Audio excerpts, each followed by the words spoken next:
think we're going to stop here.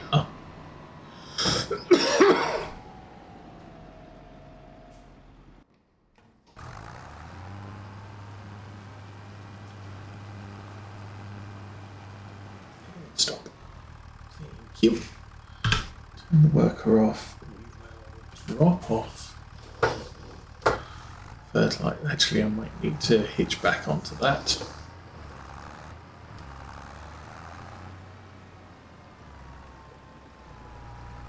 And the reason for that is the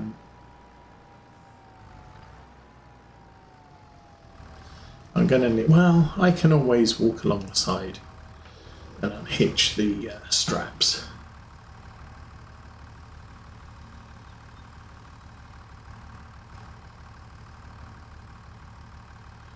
Okay. Get up a bit.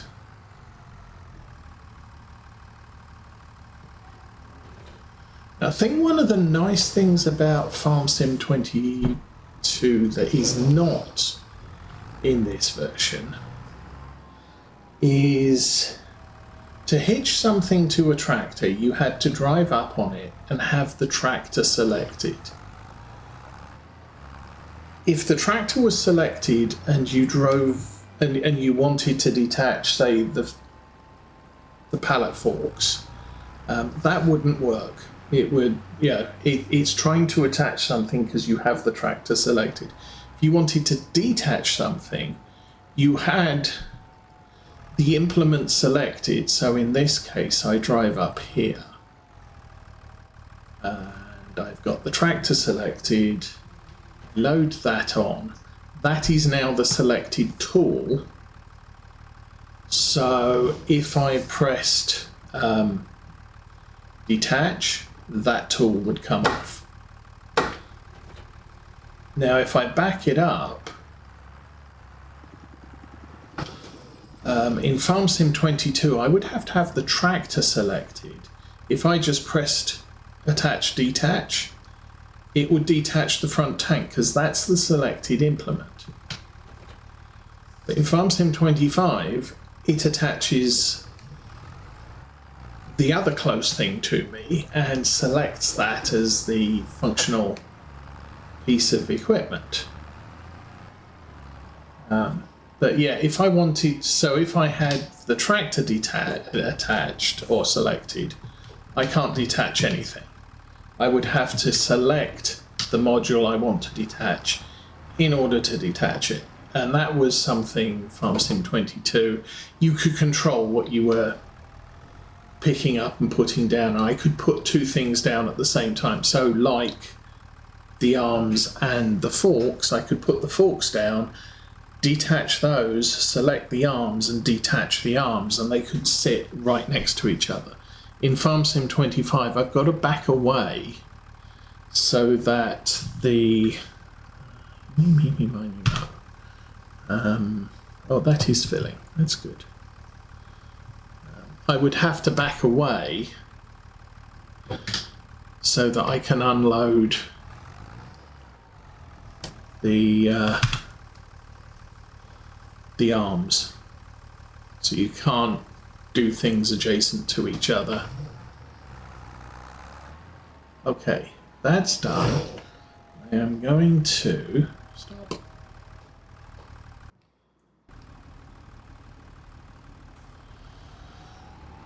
Take this to the soybean field.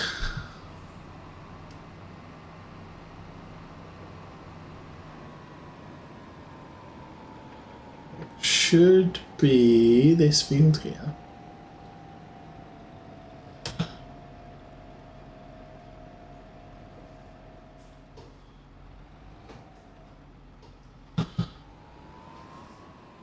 That's good.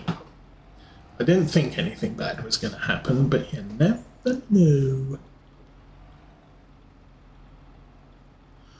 So, I think for the most part, let's do two headlands.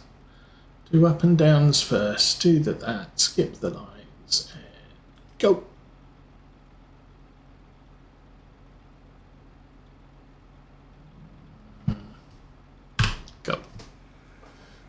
have to enter. You have to tell a worker you want to do things, but it's huge. I mean, for 36,000, that's a massive piece of equipment,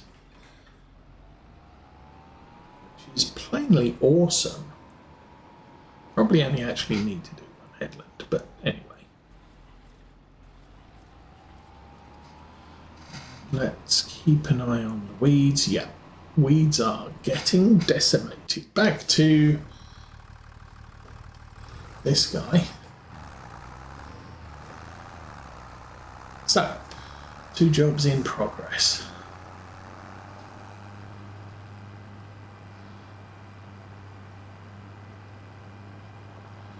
Now this tank's full. We should be able to get the oats. Am I driving along? No, I'm not driving inside the oat field. That's the grass field.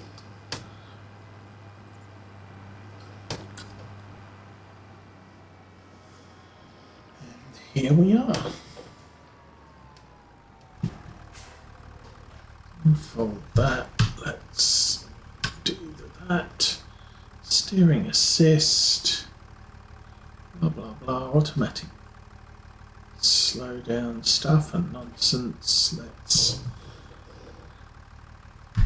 get this lined up and off we go. Okay, sprayer is on.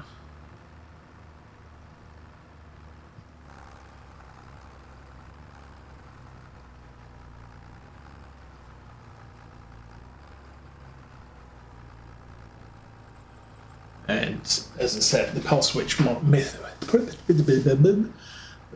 width modulation will ensure we don't waste any fertilizer.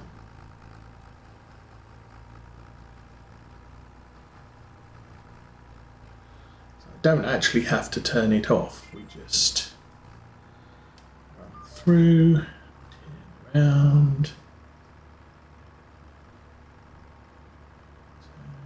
Some more.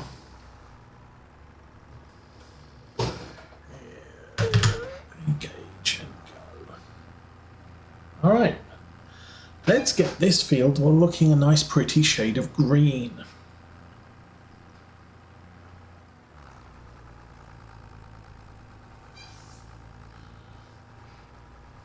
So yeah, when I'm done here, I'm going to have to run into the basement, get some electric cable.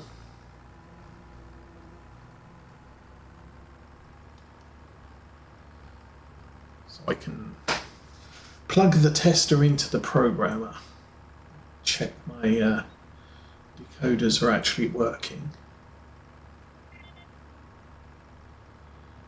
And done. Around here.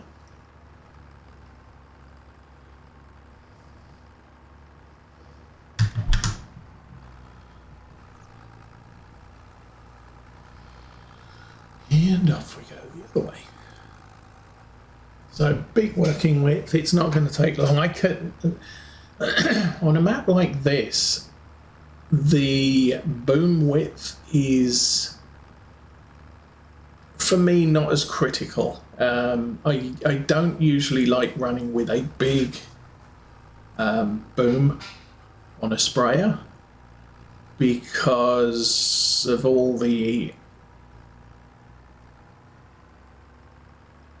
stuff, you know, trees, walls, hedgerows, whatever, they get in the way on an English map or Europe or many of the European maps. But on an open map like this, I'm not going to wrap the boom around a tree anytime soon. So I'm not as fussed with how wide the boom is and running a trailed fertilizer. Normally I'd run a fertilizer like this because it's easier to control where that boom goes, and if I get the smallest boom then it's a good thing. I just realized, so the way the game works, you buy equipment, you buy the base equipment, and then you, once you've purchased it, you take it round to the shop and have bits dealer installed for a better term, as opposed to factory installed. This means that, or at least in the past, this has meant that the maintenance cost of the equipment is the base thing, and you don't actually pay to maintain the add-ons. So buy a tractor,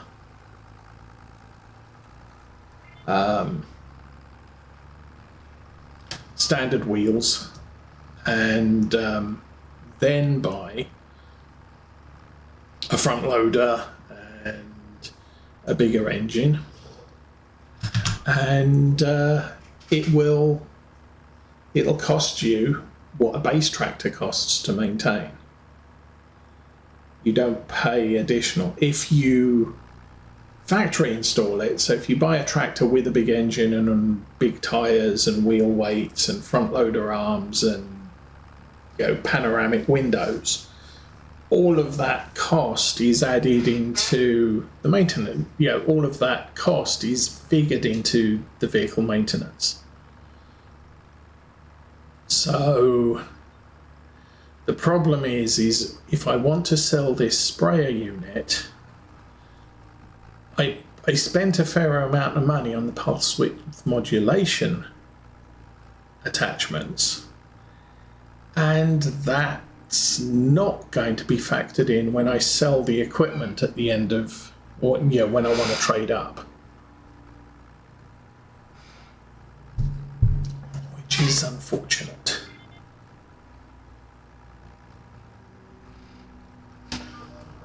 Another fear.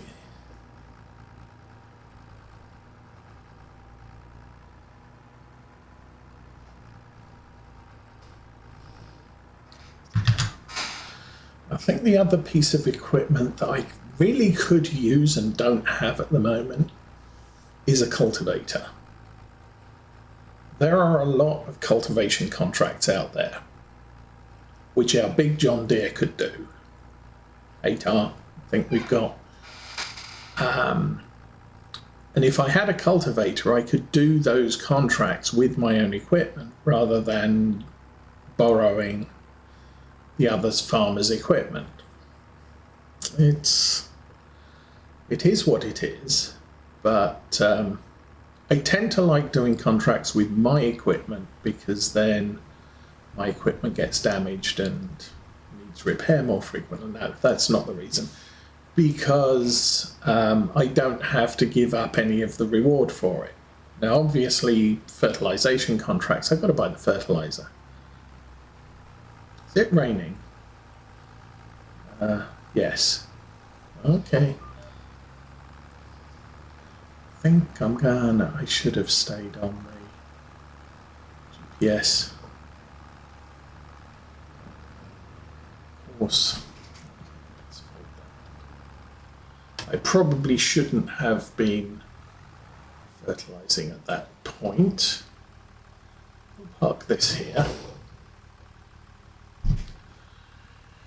And turn the engine off. Goodness me, this guy is storming through the field.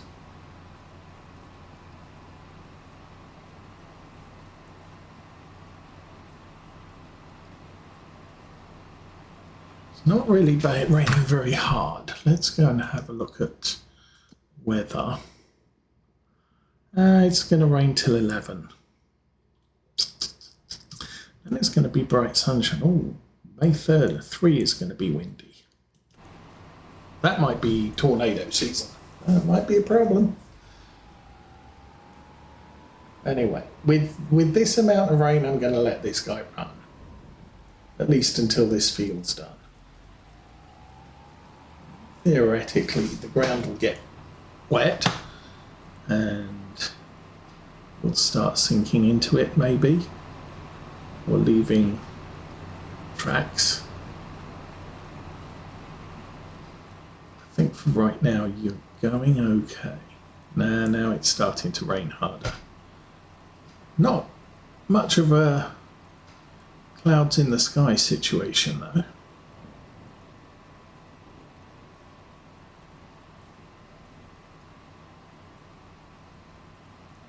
think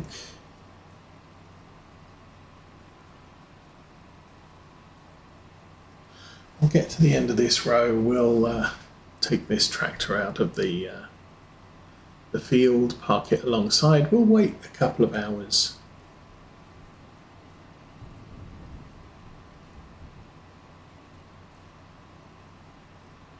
And then restart. So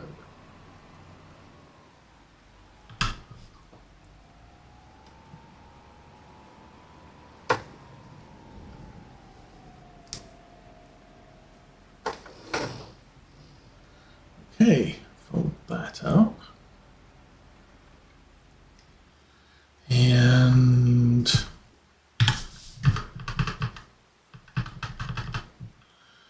fast wind to about 11:30. Ah, yeah, there's rain clouds now, somewhat. And the sun comes out at about 10:30. All right, let's get back into, start the engine, fold the thing.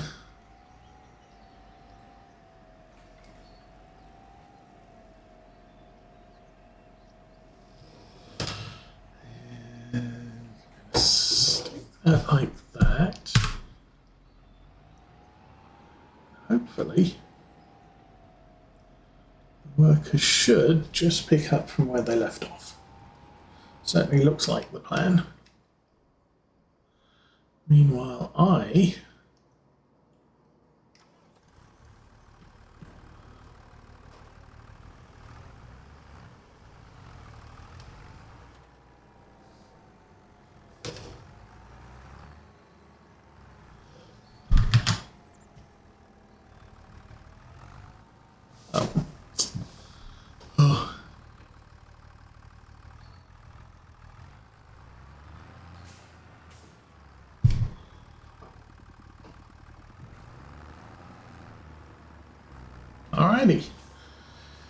So we did actually use 39% on this field.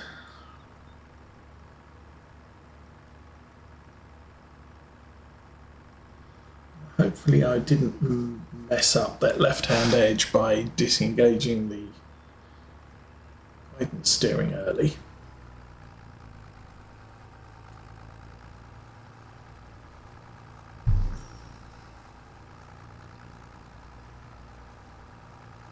Yeah, I've downloaded and installed Courseplay to this game save. What I haven't done is played with it yet.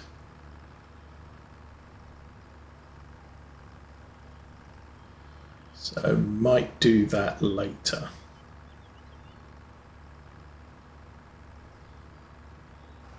But as I said, yeah, this map is quite worker friendly. There's not any impediments in the field that get in the way.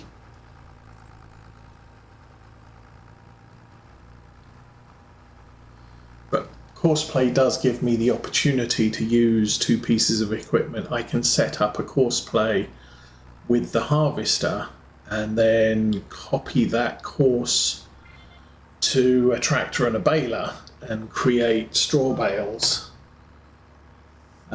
straight behind it, which is a good thing. Let's get that straightened out there, and oh, that's why it disengages. Anyway.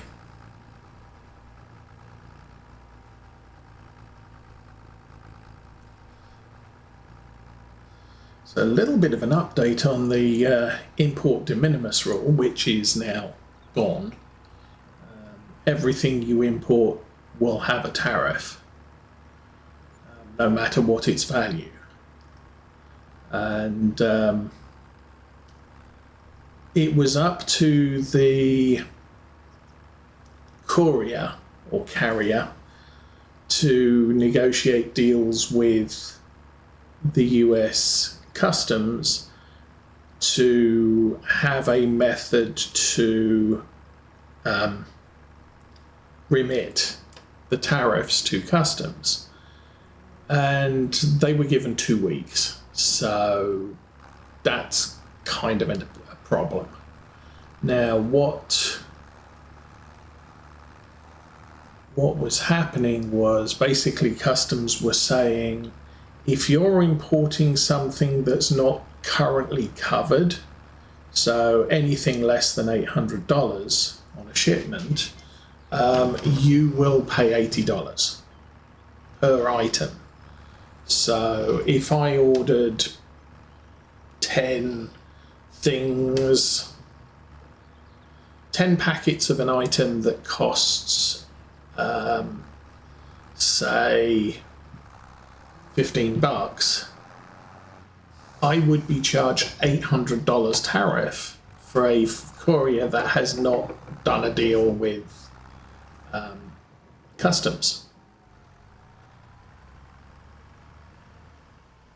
Whereas before, 10 times 15 is 150, I wouldn't have any tariff to pay. But the Royal Mail has already got their act together and done the deal they needed to do. And so anything I import through the Royal Mail will be charged at 10% of the value of whatever it is I'm importing. So again, in that example, if I import 10 things, $15 each, I will pay $1.50 per item, so $15 total tariff on the shipment, which is much better than $800 on the total shipment. If I import it using FedEx, UPS, DHL, all of the sort of private couriers, they still haven't done the deal as far as I am aware. I did see, it was Tuesday this week, that one of the exporters in England said, yes, the Royal Mail has released, has released a notice that they have done what's needed and tariffs will be charged at 10%. So that's kind of a good thing.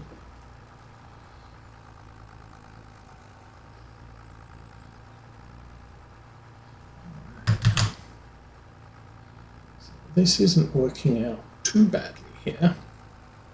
As I said, grass does not need a lot of nitrogen. And there's a section in the corner up here where we're still too much nitrogen in the soil, so we're burning through that every time we cut. How is... the weed is still doing okay. He's a little bit short on diesel by the looks of it. So we run through here, and this should not make for an additional. That's the thing, because we don't have the weeder spot spray attachment. This is just pulsing where it needs to. If you have the weed attachment, then it will show the sections of the boom will turn off if you're going over a section of ground that doesn't need additional fertilizer. This thing is just the ends of the boom.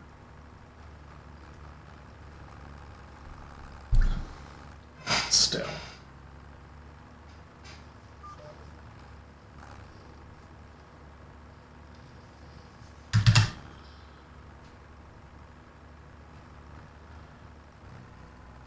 This is actually looking okay this time. I have been a little bit concerned with the spreading of nitrogen on this field.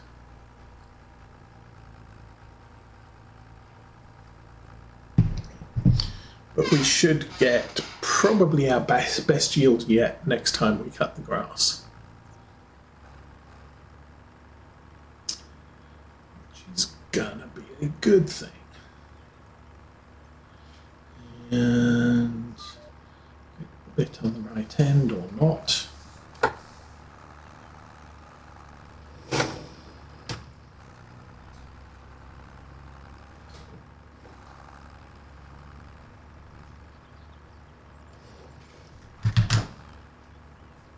Now, I was talking about cultivators earlier. There have been a bunch of cultivators come up in store sales. Unfortunately, usually when I don't have the money for it. Patch of grass there that wasn't old enough to get cut. Said I don't know what caused that. Might have been hail or something like that. Weather damage.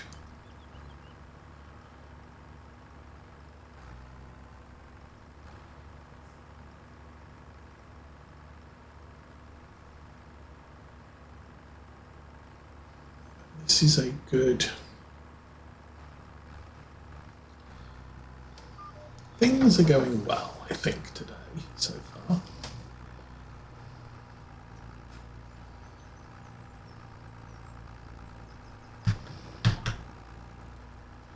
As I said, the kids decided not to come over this weekend. I don't know if they've got plans for, because it's Labor Day, so maybe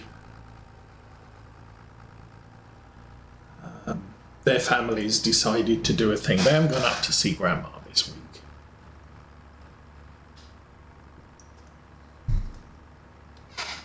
But they've only just been up to Grandma's, so.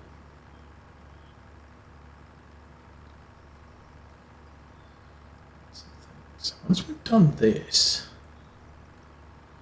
I'm going to have to do the other sorghum field. I think, I mean, the rate we're going through this fertilizer on this field, I don't think we're going to use too much of it. Which should mean that that last field is much smaller than the one we did.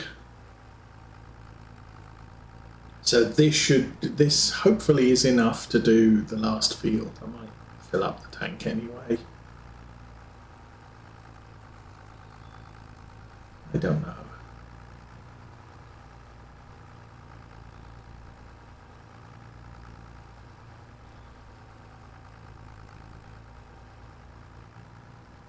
And it's a nice bright sunny day here. 47 degrees. Yeah, summer's kind of over, I guess.